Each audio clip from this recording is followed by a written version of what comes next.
Nah, karena dia ketakutan, akhirnya dia jadi menelan semua anaknya, guys. Hai guys, it's Cerita Nurmaliza and welcome back to Cerita.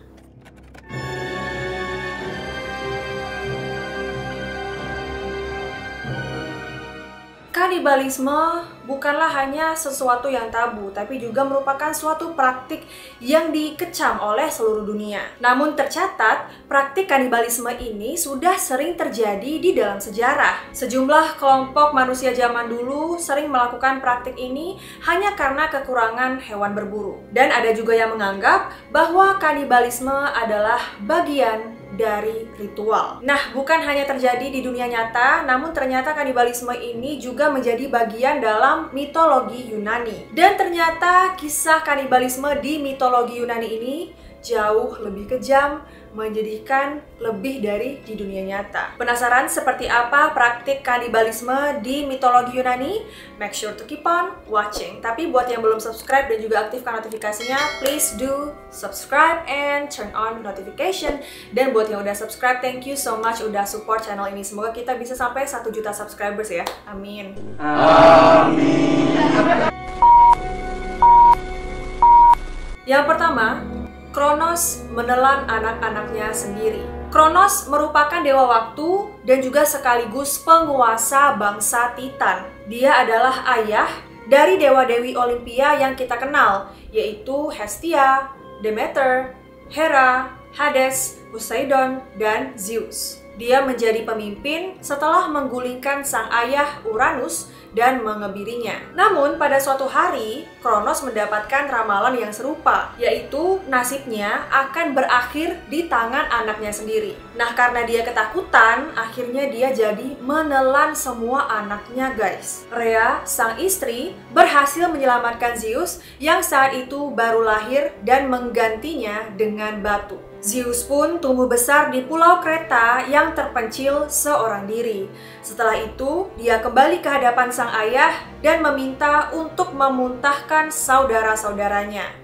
Dewa-dewi Olimpia setelah itu berperang dengan bangsa Titan dan mereka pun menang. Kronos pun dilemparkan ke dalam Tartarus, yaitu penjara bawah tanah yang sangat dalam. Yang kedua, ada Tantalus menyajikan anaknya sendiri pada dewa-dewi. Tantalus merupakan raja di sebuah daerah bernama Lydia, sekaligus anak Zeus dengan Pluto. Menurut mitologi, pada suatu hari dia diundang ke Olympus oleh dewa dan dewi. Bukannya berterima kasih, dia justru mencuri ambrosia dan nektar agar menjadi immortal atau abadi. Sayang sekali, tindakan tersebut ketahuan, dan sebagai ucapan maaf, Tantalus mengundang dewa-dewi ke penjamuannya. Saat makanan dihidangkan di istananya, mereka yang datang pun jadi terdiam, karena ternyata Tantalus menyajikan daging manusia, tepatnya daging anaknya sendiri, yaitu Pelops. Semua dewa dan dewi menolak untuk memakannya, kecuali Demeter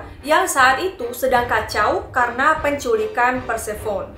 Namun dia segera sadar dan bergidik setelah gigitan pertama. Zeus akhirnya menghidupkan Pelops kembali dan menggantikan bahunya yang dimakan oleh Demeter dengan alat buatan Hephaestus. Nah, lalu bagaimana dengan nasib Tantalus? Jadi dia pun dihukum di dunia bawah dengan rasa lapar tak terbatas, namun tidak bisa menjangkau air dan buah-buahan yang ada di hadapannya. Yang ketiga, Erysichthon yang memakan dirinya sendiri. Erysichthon merupakan anak dari Hephaestus dan Gaia yang tidak sengaja dilahirkan. Dia pernah menebang hutan suci milik Demeter untuk membuat ruang pesta. Sang dewi pun marah dan menempatkan roh kelaparan yaitu Limos di perut Erysichthon. Ini artinya semakin banyak dia makan, maka dia akan merasa semakin lapar. Karena sulit memuaskan rasa laparnya, Erysichthon menjual semua barangnya untuk mendapatkan makanan. Dia pun sampai menjual putrinya sendiri. Dan ketika semua barang-barangnya udah pada habis, dia pun mulai menggerogoti tangan, kaki, dan memakan dirinya sendiri. Yang keempat, perseteruan Atreus dan Thyestes yang berujung pada kanibalisme. Atreus dan Thyestes merupakan keturunan Pelops. Sepasang saudara itu bersaing untuk merebutkan tahta sejak kecil. Namun karena Atreus memiliki bulu emas, dia berhak untuk memimpin kerajaannya, yaitu Mycenae. Hubungan keduanya semakin buruk ketika Thyestes berusaha merayu istri Atreus yaitu Aerope untuk merebut bulu emas tersebut. Thyestes pun diusir dari kerajaan karena hal ini. Sayangnya, Atreus masih belum puas. Dia pun mengundang Thyestes dan anak-anaknya kembali ke istana untuk makan malam. Dia mengatakan bahwa dirinya ingin memperbaiki hubungan dan meminta maaf. Thyestes pun akhirnya makanlah tanpa ragu. Setelah itu, dia pun bertanya pada Atreus di mana anak-anaknya karena dia nggak pernah melihat mereka sejak makan malam berlangsung. Atreus kemudian membawa sebuah piring dan membuka tutupnya. Di sana terdapat kepala anak-anak Thyestes, dan dia pun tersadar bahwa dia telah memakan buah hatinya sendiri. Yang kelima, Tereus, yaitu anak Ares yang memakan buah hatinya sendiri. Tereus merupakan raja Thracian sekaligus anak dari Ares dan Naiad, yaitu roh air bernama Bistonis. Dia menikah dengan Procne, seorang putri dari kota Athena. Akan tetapi, Tereus ternyata menaruh hati pada saudari sang istri, yaitu Philomela. Raja tersebut kemudian mengajak Philomela untuk mengunjungi Procne. Akan tetapi, di perjalanan, Tereus mengunci perempuan tersebut di sebuah gudang dan memperkaosnya. Khawatir Philomela akan memberitahu orang lain, dia pun lalu memotong lidahnya. Upaya tersebut tentunya gagal karena Philomela berhasil memberitahu Procne akan tindakan keji Tereus. Sang saudari pun marah dan ingin membalas dendam. Dia membunuh anak laki-lakinya Itis yang begitu disayangi oleh Tereus dan menyajikan dagingnya dalam sebuah pesta khusus untuk sang suami. Tereus kemudian bertanya, "Kok Itis nggak ikut dalam pesta ini?" Procne pun mengatakan bahwa sang buah hati sudah berada dalam perutnya. Dan dia pun menunjukkan kepala Itis sebagai bukti. Selanjutnya, Lamia, yaitu monster yang memakan anaknya sendiri. Lamia awalnya merupakan seorang ratu dari Libya. Dia dikisahkan memiliki paras yang sangat cantik dan mempesona sehingga Zeus pun jatuh hati kepadanya. Mengetahui hal ini, Hera, istri Zeus pun marah dan melampiaskannya pada Lamia yang tidak bersalah. Ratu tersebut diubah menjadi monster ular atau serpent yang suka memakan bayi. Dia bahkan gak ragu untuk memangsa buah hatinya sendiri. Dan semua terjadi karena kutukan yang dihadapinya. Jujur aku paling kasihan sama kisahnya Lamia ini sih. Padahal dia gak salah apa-apa. Zeus yang naksir Lamia, kok Lamia yang dihukum ya. Yang ketujuh, Dionysus dimutilasi dan dimakan oleh bangsa Titan. Kisah hidup Dionysus cukup rumit dan terdiri dari beberapa versi.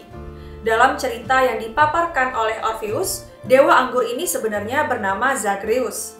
Dia merupakan anak dari Zeus dan Persephone. Hera yang muak dengan perselingkuhan Zeus akhirnya mengambil Dionysus yang saat itu masih bayi dan meminta para Titan untuk membunuhnya.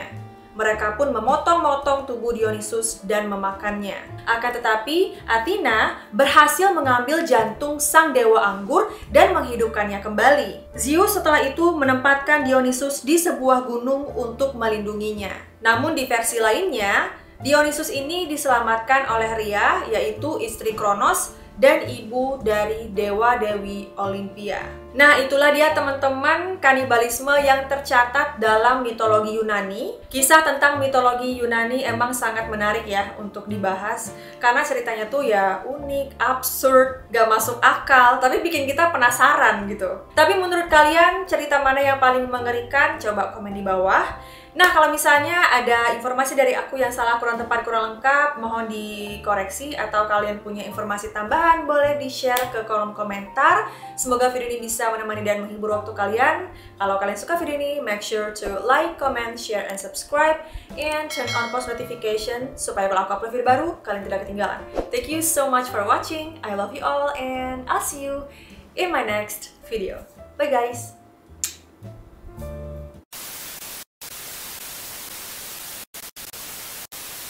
Harta, tahta, orang tua.